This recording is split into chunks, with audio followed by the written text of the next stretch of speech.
کسی زمانے میں ایک غیر مسلم نے اسلام قبول کیا تو اس سے پوچھا گیا کہ اسلام کی کس بات نے آپ کو متاثر کیا۔ اس نے کہا کہ یہ واقعہ میری ہدایت کا سبب بنا۔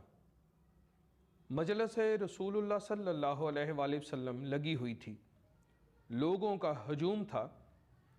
ایک شخص نے عرض کی، حضور میرے لیے دعا کر دیں، میرا بچہ نہیں مل رہا۔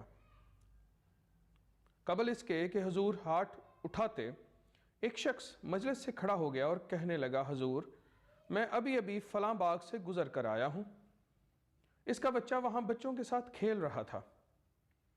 باپ نے جب سنا کہ میرا بچہ فلاں باغ میں ہے، اس نے دوڑ لگا دی۔ آپ صلی اللہ علیہ وآلہ وسلم نے فرمایا، اس کو روکو، واپس بلاؤ۔ اس نے کہا، حضور آپ جانتے ہیں کہ ایک باپ کے جذبات کیا ہوتے ہیں؟ کہا، اچھی طرح سے آگاہ ہوں، لیکن تمہیں بلایا اور بلانے کا بھی ایک مقصد ہے۔ اس نے کہا، حضور ارشاد فرمائیں۔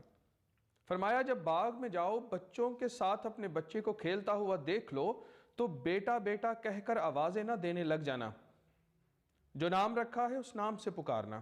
کہا، حضور میرا بیٹا ہے، اگر میں بیٹا کہہ کر بلاؤں تو حرج ہی کیا ہے؟